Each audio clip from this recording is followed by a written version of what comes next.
Executive Director here at the Greenville Museum of Art. Thank you for tuning in to our virtual First Friday, the first one of 2022. We will not be open this evening for the First Friday Artwalk, but we wanted to give you just a sneak peek of what we've got going on here.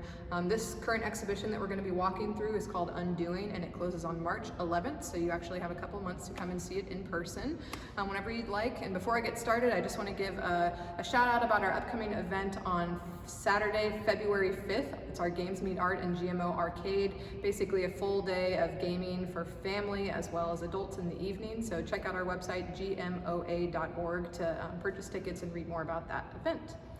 But we are excited for you to see this exhibition here. Undoing features art made from everyday and found materials by 4 artists, Krista Clark, BR Goldstein, Reis, and Michael Watson. The title Undoing refers to all 4 artists' processes of deconstructing everyday objects and materials through the creation of their work, knowing that viewers also bring their own associations to the familiar materials found throughout this exhibition.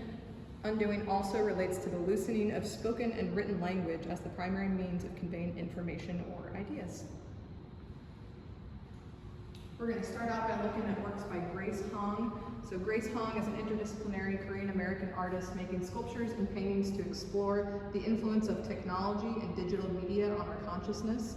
Her art practice also addresses aspects of cultural heritage, migration, and immigration, and the semiotics of digital and material cultures.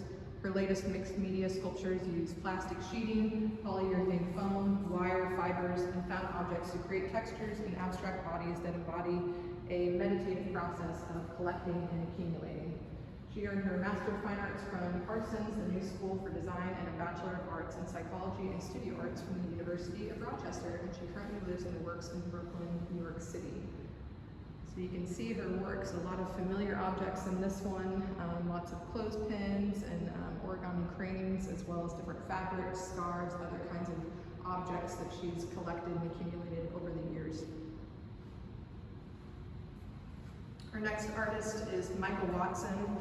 This series that we have in the West Wing Gallery is called The Death Paintings, a series completed in 2020. He confronts the psychic space of the COVID-19 pandemic, made more complex by the ongoing U.S. presidential election, immigration crisis, and violence inflicted by government and law enforcement. The series of 9 heavily textured mixed media paintings bears the physical and emotional weight of these events and the isolation within which we had to endure them. The lush, chunky surface of U-Haul, for example, combines surgical masks with synthetic hair extensions and forms reminiscent of blood-soaked dirt and rocks.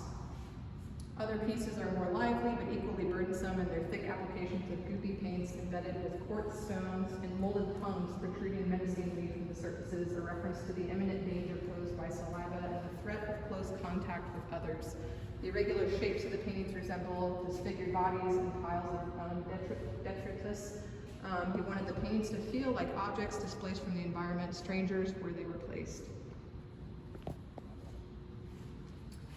Our next artist is BR Goldstein. These very large-scale works. Goldstein creates textured paintings from fabrics. She considers them paintings, even though these projects use a wide variety of fabrics and principles of quilting.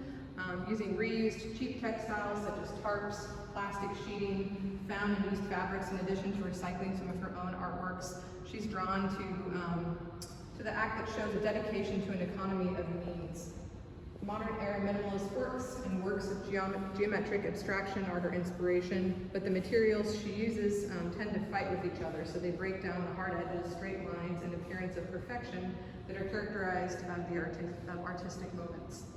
In this case, she trusts the materials to carry meaning that is both associative and metaphoric. The cleanliness of earlier movements is replaced by tension, and the unfinished evoking inadequate shelter, inadequate solutions, fragility, and labor.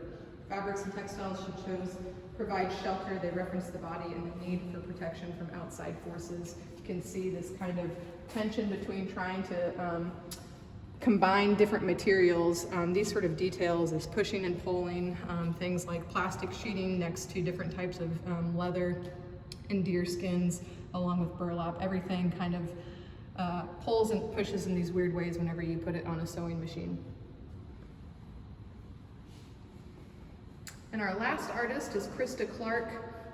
working primarily in paper in this series in particular. She uses the visual language of architecture and the literal physicality of building materials to create collaged drawings and site-specific installations.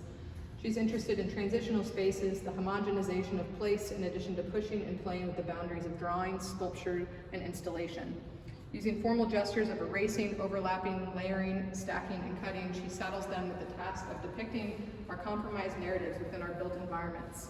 Within the search, she's looking at the shiftiness between things like interior versus exterior, place versus space, flatness versus depth.